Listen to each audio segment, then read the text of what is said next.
Welcome to Common Pitfalls. Today we're going to talk about instructors that use anatomical terms. Now this goes against the grain of what you might think we would encourage you to do, meaning that as you go through teacher training, a lot of times people think they're supposed to talk the talk and use big anatomical terms that they're learning. This is not the case, and I'm going to explain to you why. But you will see a lot of you in your observation hours or in previous lessons that you've taken or future lessons that you take, a lot of instructors use big anatomical terms or philosophical concepts, and they don't explain what they mean by this. And this is huge. This is a really big stumbling block for a lot of clients because they are not, about 90% of the time, going to ask what those terms mean. Now you will get some personalities that aren't ashamed or something that they don't know, and they're bold and they just ask you. But this is very, very few and far between. If you actually are asking the client, do you know what I mean by that? A lot of times they get some kind of evasive answer because they don't want to say, no, I don't know. And then you get the client that you say something about their triceps because you think everybody knows their triceps, and they're like, oh, aren't those back here? And they're pointing to the back of their thigh where their hamstrings are, and they're totally off. So I encourage you not to use the anatomical terms, even if it's something you think, well, everybody knows this. And that's going to happen more and more frequently as you get more familiar with these terms. You're just going to say things and not even think about it because it's becoming second nature to you. All right, so why in the world do we teach you anatomical terms if we're not supposed to use them? Well, it's really important that you know the anatomical terms because you want to be able to understand your book and any other books that you read. This is another language. It's Latin. It's anatomical jargon and stuff, and you need to learn the language. And it's important if you read a PT book or if you read, any kind of movement book that you understand the words so that you can actually comprehend what you're reading. Also, if you go to any conferences or lectures or workshops, you're going to hear those terms.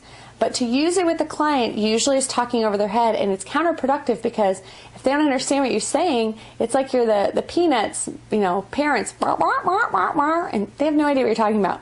So make sure that your cues are effective. Now, personally, I actually really enjoy educating my clients on anatomy. And not everybody wants this, and you have to read the client to see if they want this.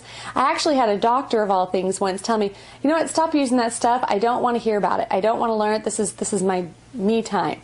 Okay, so he obviously didn't want it. But a lot of clients, whether they are in the field or not, really enjoy learning about their body, and that's one of the reasons they like Pilates. So if you say something like a name of a muscle, you can do a couple things. You can point to the muscle in yourself while you're saying it. That saves time because you don't have to say the term and then explain it. Or you can say it and explain it. Again, that takes a little longer, so depending on what exercise you're cueing, that may not work as well.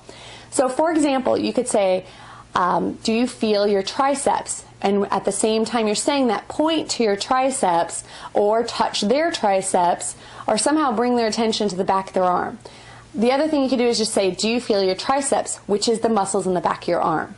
Okay, so either way, you're defining and you're educating them while you're asking them a question. So double bonus. Again, we like to multitask in Pilates.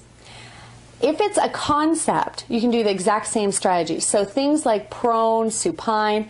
Remember, you didn't know this at the beginning when you first started, unless you kind of had some movement background to begin with.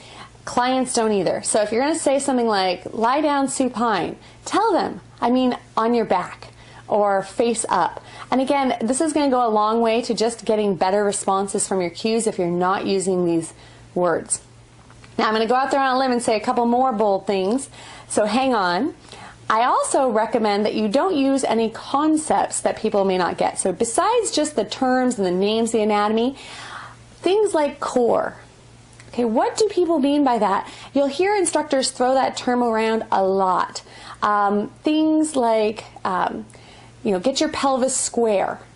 You really need to make sure that you're defining these concepts because they have not taken Pilates teacher training, and a lot of people are so out to lunch with what their body is doing that you need to break things down into digestible parts. Otherwise, It's like eating a piece of indigestible food. It's going to come out the other end the same way it went in, and they're not going to get anything from it. So you've got to break it down. So if you want to talk about the core, say something like, okay, we're using the muscles that are the deepest on the inside that are going to support your back, and that's called the core.